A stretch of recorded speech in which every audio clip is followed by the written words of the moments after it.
राजकीय नेत्यांना यंत्रणा जी आहे त्यांच्या इमेजसाठी आणि त्यांच्या पद्धतीने काम करण्याकरता, म्हणजे ते काय काम करतात, म्हणजे सर्वसाधारणपणे राजकीय नेता हा सॉफ्ट टार्गेट असतो, त्याच्यावर सर्व बाजूने टीकेचे हल्ले होत असतात. तशा वेळेला त्याची प्रतिमा त्याला बनवण्याकरता किंवा त्याच्या इमेजसाठी त्याला कोणकोणते डूज आणि डोंट्स आहेत, म्हणजे एवढ्या काळांच्या अभ्यासानंतर तुमचं काय काय मत बनलंय? जसं तुम्ही मगाशी म्हणालात ब्रेकच्या अगोदर की या प्रकारचं बॅकअप ऑफिस किंवा असं काही करायला पाहिजे, असं जाणीवपूर्वक काही हालचाली करायला पाहिजे, हे गावीही नव्हतं त्या काळात तर राजकीय नेत्यांच्या. बरोबर. नेमकं काय डूज आणि डोंट्स?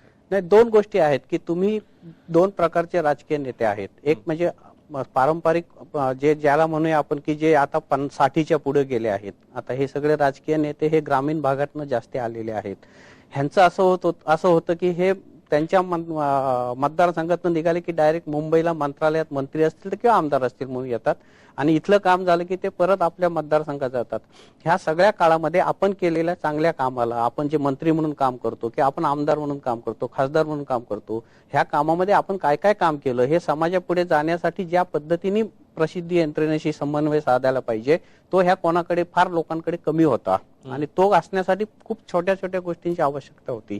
एक म्हणजे त्यांना ही सिस्टीम बसवायला पाहिजे होती की जी सिस्टीम आज नवीन पिढीतले काही तरुण नेते बसवत आहेत, ज्यांच्याकडे आता ही सिस्टीम रणजितसिंह मोहितेकडे आहे, विश्वजित कदमकडे आहे, अमित देशमुखकडे आहे, सुप्रिया पवार सोळेंकडे आता ही सिस्टीम आहे, पूनम महाजनरावनी ही सिस्टीम बसवलेली आहे. ही तरुण पिढी हे करते आहे, पण त्या काळातल्या नेत्यांना हे जाणवत नव्हतं की आपण काय केलं पाहिजे नेमकं.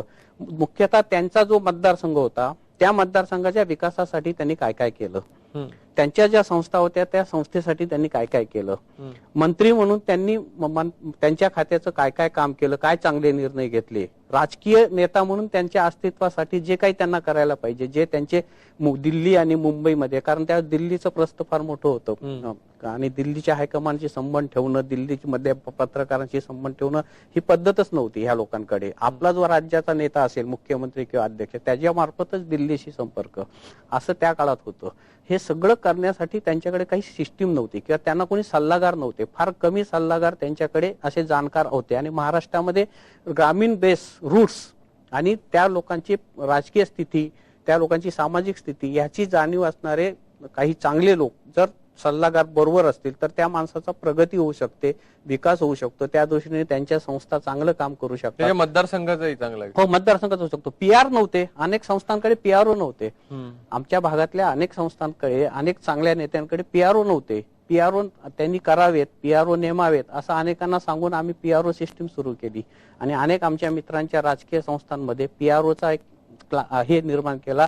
तिथे चांगले पीआरओ तयार व्हावेत म्हणून काही पत्रकारांना आम्ही त्या क्षेत्रामध्ये आणलं.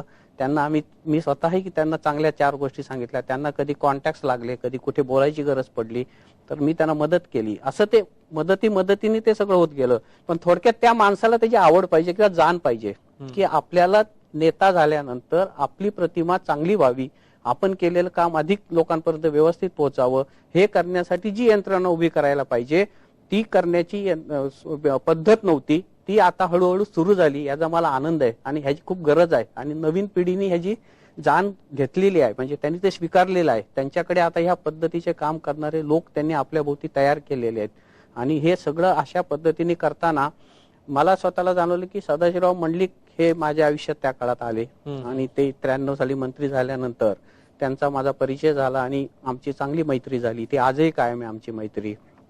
आणि मंडलिकांनी या बाबतीत खूप ऍक्टिव्ह प्रतिसाद दिला आणि त्यांच्या मतदारसंघामध्ये साखर कारखाना नव्हता, तो त्यांनी उभारावा अशी माझी सारखी त्यांना विनंती होती की तुम्ही एका सामाजिक चळवळीतनं राजा विरुद्ध प्रजा अशा पद्धतीच्या लढाईतनं इथपर्यंत आलात तर तुमच्याकडे सहकारी संस्था कमी आहेत, तर तुम्हाला राजकारणामध्ये टिकून राहायचं असेल तर एक कारखाना तुम्ही केला पाहिजे असं मी त्यांना सारखं म्हणायचो. आणि ते मंत्री असतानाच पहिलं पत्र कल्पनात राहिला त्यांनी माझ्याजवळच दिलं होतं आणि मी दिल्लीला नेऊन दिलं होतं. पुढे तो साखर कारखाना उभा राहिला आणि तो महाराष्ट्रातला अतिशय उत्तम चालणारा साखर कारखाना आहे. मंडलिक त्याचं काम अतिशय उत्तम बघतायत निष्ठेने आणि त्याची अनेक पारितोषिकं त्याला मिळालेत. पण अशा पद्धतीने हे काम करताना काही चांगल्या सूचना केल्या तर त्याची अंमलबजावणी करणारे राजकीय नेतेही मला भेटले. परदेशामध्ये याची काय परिस्थिती आहे? अशा प्रकारच्या इमेज बिल्डिंग आणि लॉबिंगचं तुम्ही स्वतः पाहिलंय ना तिथे? हो, मी पाहिले. काय झालं की दिनकर रायकर हे लोकसत्तामध्ये सहाय्यक संपादक असताना त्यांनी मला एकदा सांगितलं आणि माझ्याशी चर्चा केली की तुम्ही ही जी काही राजकीय नेत्यांना पडद्याआडनं मदत करताय, अनेक व्यक्ती म्हणून मदत करताय, एक अभिनंदन थोरात म्हणून मदत करताय, तुमचे अनेक राजकीय नेते अनेक लोकांशी आता तुमच्यामुळे जुडलेले आहेत, पण ही सगळी पद्धत जी आहे ही पॉलिटिकल लॉबिंग आणि इमेज मेकिंग नावाच्या प्रकारामध्ये मोडते.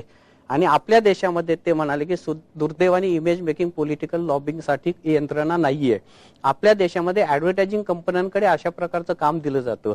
कुठल्याही निवडणुकीमध्ये जाहिरातीचं काम असेल, त्या कॅम्पेनचं काम असेल, त्या उमेदवाराच्या प्रचाराचं काम असेल, ते कोणीतरी पत्रकार त्या भागातले स्थानिक किंवा एखादी एजन्सी यांच्या माध्यमातूनच चालत होतं. चांगल्या आकर्षक जाहिराती सुद्धा राजकीय नेत्यांना करता येत नव्हत्या, अशी परिस्थिती होती. त्यावेळेस मग त्यांनी असं सुचवलं की तुम्ही याचा अभ्यास केला पाहिजे, तुम्ही जे करता हे पॉलिटिकल लॉबिंग आणि इमेज मेकिंग आहे आणि हे तुम्ही चांगल्या पद्धतीने केलं पाहिजे. तुम्ही अमेरिकेला जाऊन हे पाहून या. त्याच्यानंतर काय झालं? त्याच्यावर येण्याअगोदर एक ब्रेक. तुम्ही अमेरिकेला जाऊन पाहून या असं तुम्हाला रायकरांनी सुचवलं. नंतर रायकरांनी सुचवल्यानंतर 2003 साली सुदैवाने मला कुमार केतकरांमुळे न्यूयॉर्कला भरणाऱ्या जागतिक मराठी परिषदेसाठीचं आमंत्रण मिळालं आणि मी जावं असं मला सर्वांनी सुचवलं. त्या काळात माझे मित्र टिकेकर असतील, पोळेकर असतील, अरविंद गोखले, सुरेश द्वादशीवर ह्या सर्वांचं म्हणणं होतं की तुम्ही अमेरिकेला गेलं पाहिजे आणि तुम्ही हे पाहून आलं पाहिजे. ह्या निमित्ताने तुम्ही जाऊन या अमेरिकेला. आणि त्या काळात मी व्हिसासाठी अर्ज दिला होता आणि मी व्हिसासाठी अर्ज दिल्यानंतर माझा अर्ज रिजेक्ट झाला. माझा अर्ज रिजेक्ट झाल्यानंतर मी बाहेर आल्यानंतर सहज माझे मित्र राजीव साबळे यांना फोन केला आणि राजीव साबळेंना फार धक्का बसला की माझा व्हिसाचा अर्ज नाकारलाय. कुमार केतकरांना नाही केला. माहित नाही पुढे काय झालं. एक 15 मिनिटांनी मला अमेरिकन एम्बसी मधनं फोन आला की आर यू मिस्टर अभिनंदन थोरात. मी म्हणालो हो. तर ते म्हणाले please come back to American embassy, US embassy, आणि अमुक अमुक गेटवर या, तुम्हाला आत घेतलं जाईल.